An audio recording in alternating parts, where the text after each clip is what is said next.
22 veterans commit suicide each day, 1 every 65 minutes, 154 each week, 8,008 every year. Only half of those who seek help receive minimally adequate treatment. PTSD can be triggered in a moment by a memory, image, sound, or even a smell. 30% of soldiers develop mental problems within 3 to 4 months after being home. An estimated 20% of returning Iraq and Afghanistan soldiers turn to heavy drinking or drugs once they return to the U.S. The most common symptoms of PTSD include difficulty concentrating, lack of interest, lack of appetite, anger, hypervigilance, and sleep disturbances, such as lack of sleep or oversleeping. Study shows that art therapy helps relieve PTSD symptoms in veterans. Between 10 to 20% of Iraq and Afghanistan veterans have suffered a traumatic brain injury, which can cause suicidal thoughts, anger, and changes in personality. Drug and alcohol abuse has led to very high percentages of veterans, troops suffering with PTSD to have a heavy alcohol dependence, over 50%, and drug dependence, over 30%. Approximately 40,000 military members who have returned from Iraq or Afghanistan have been officially diagnosed with PTSD. Okay, I don't want to go in detail, but I went through some pretty heavy combat in Afghanistan. The way I processed those feelings were, I didn't notice, but I would just go out and, I started drinking a lot, being angry all the time. And I just didn't do anything about it. I didn't think it was an issue because most of us just dealt with it. Like everybody else in my unit was dealing with it the same. Just how I dealt with things, just drinking and just feeling really angry and starting fights with people just for no reason. I didn't want anybody around me except the guys that I was with. A specially trained PTSD dog can provide a sense of security, calming effects, and physical exercise that can make a positive difference with those suffering with PTSD. Researchers are accumulating evidence that bonding with dogs has biological effects, such as elevated levels of the hormone oxytocin.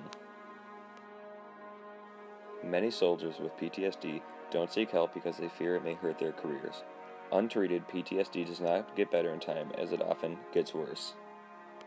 Most of it is post-service. They go to the VA because they don't know how to live. They're having all sorts of violent activity.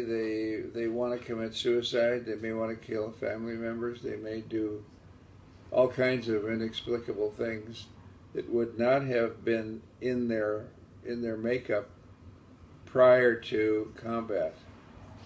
PTSD is a malady, an emotional disorder that is not clearly defined right from the beginning. After they're home, they realize that things have changed. They have flashbacks to their combat experience. They may have seen some horrendous sights in the middle of a combat field, people with their limbs blown off and all that sort of thing. And they've stuffed it down in their psyche. And what happens when they come home is they're not in the war theater anymore, and all of a sudden they start to have flashbacks. And that's the start of PTSD.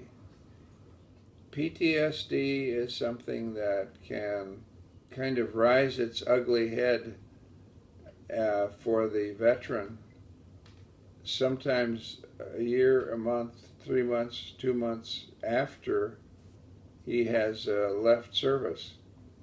And it can be devastating to the veteran, can be devastating to his family, his employer, his friends.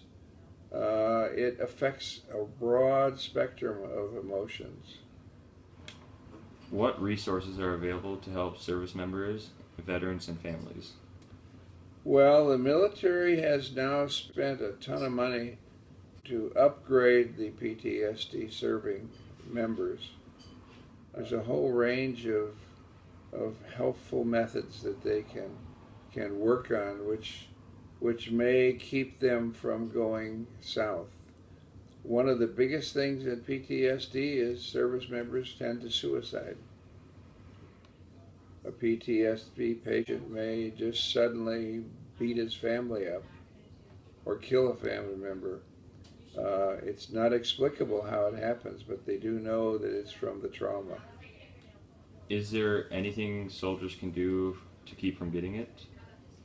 No, I think every combat veteran, everyone who's seen the hell of war,